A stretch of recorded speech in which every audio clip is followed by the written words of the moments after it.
Bryophytes are the ancestors of all plants on Earth. They were the first plants to colonize dry land 400 million years ago. While they traditionally are referred to as mosses, they are divided into three classes: mosses, liverworts, and hornworts. Sphagnum or peat moss is the most well known of the bryophytes because it contributes to the formation of peat and peat bogs. Bryophytes do not have roots, and they get their nutrients from the air and from rainwater. There are nearly 900 species of bryophytes in Quebec. More than 250 species can be found in the Mont-Saint-Hilaire Biosphere Reserve. Classification. Plants all have some common parts that maintain their survival, but beyond that, they can look very, very different. These differences help botanists classify and organize plants.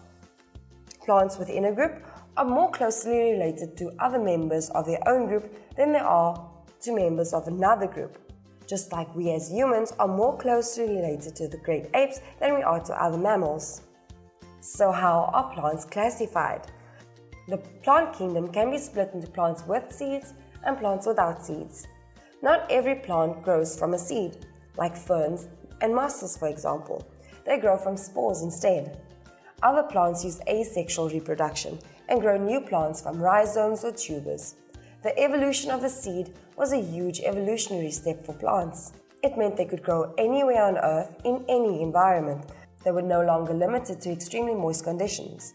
Seed plants can be split into flowering plants and non-flowering plants. These have scientific names of gymnosperms and angiosperms. As in their name, non-flowering plants do not produce flowers. They also reproduce by means of exposed seed or ovule. Gymnosperm means naked seed. Like with conifers, the cone on a pine tree is a naked seed, and they do not produce flowers. Gymnosperms are usually tall, evergreen trees, often with needle-shaped leaves. They are usually found in dry places.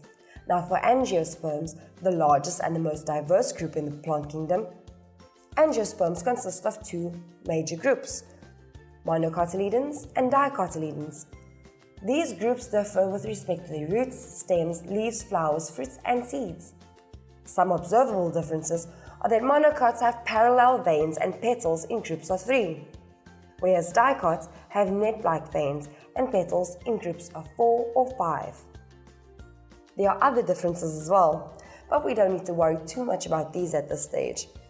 Grass and maize are examples of monocots, whereas trees, sunflowers and roses are examples of dicots.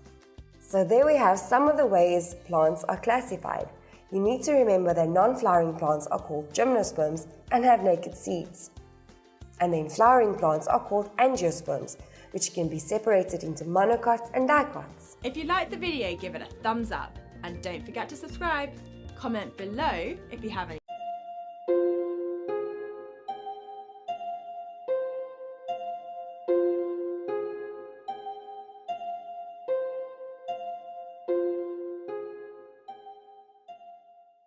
Hello students, this is Non-Flowering Plants, and today we're going to talk about the moss life cycle. The top half of this diagram are the gametophytic stages, and the bottom half are the sporophytic stages. In mosses, the sporophyte is pretty substantial, and it grows on the gametophyte, and it preserves well in specimens, whereas in liverworts, it kind of fell apart. It was mostly just water and spores. The sporophyte makes spores, of course. Those spores disperse, and the first stage that they form is called the protonemata. It's this kind of filamentous stage that looks a little bit like green algae, and from it, buds arise that grow up and make the mossy moss. Let's look at the sperm and the egg here. There's a sperm. It's sort of swirling around. And together, they would unite at fertilization and make a zygote. The zygote is the first diploid cell, and it's the thing that will eventually grow up to be a sporophyte. The next stage we would call an embryo, and then the embryo, it would be divide and divide and divide, and then it would make a young sporophyte there. You can see the foot, which anchors the sporophyte into the tissue of the gametophyte. And then there's a seta, the stalk. At the very top, you see something called the calyptra. The calyptra is haploid. The calyptra grew from the archegonium, and it covers that developing embryo and then the top of the sporophyte. So then we get a mature sporophyte there, and that mature sporophyte has a capsule at the top and a operculum, which is the lid of the mouth, and then a peristome. The peristome are these little teeth that flex in and out and take spores out of the capsule and disperse them. So it would have been a capsule with peristome, and then an operculum over the peristome, and then a calyptra over the operculum. Here we have sporocytes that are inside the capsule, and then at meiosis they make spores, so the first haploid stage, and each sporocyte would make 4 spores.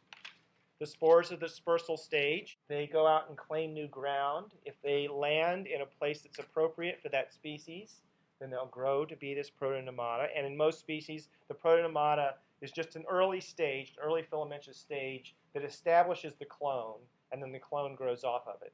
There are a few species of mosses where the protonemata is persistent and itself is a photosynthetic important stage. So there we have a bud on this one. It's going to grow into either a male gametophyte or a female gametophyte. At the top of the male gametophyte, when it's mature, it makes a perigonium. And in this species, that perigonium forms a splash cup. So it'll squirt sperm out into this cup when it's wet, and then a raindrop will land in that splash cup and splash the sperm out. At the top of the female gametophyte is a perichedium, and that's a cluster of leaves that are specialized and also include some sterile hairs called paraphyses and archegonia. So archegonia are in perichedia, and antheridia are in perigonia. So if we look at the perigonium there, there's some paraphyses, those are the sterile hairs, and then some antheridia.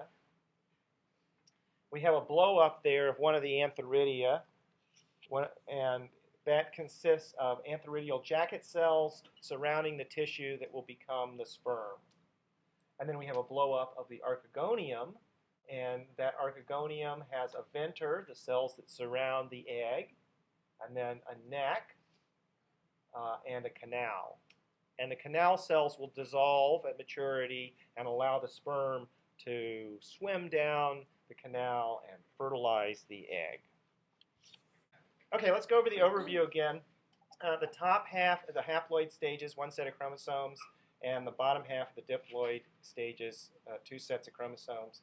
The gametophyte, the haploid stage in bryophytes, in liverworts, mosses, and hornworts, that's the dominant stage. That's the stage that occupies geography and does most of the photosynthesis.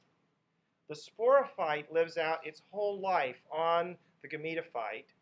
In mosses, it's pretty sturdy, but it still only lasts for 1 season and makes the spores, and then they disperse, whereas the gametophyte keeps on living and is really the ecologically important stage of the life cycle. And that is really all that I have to say about that.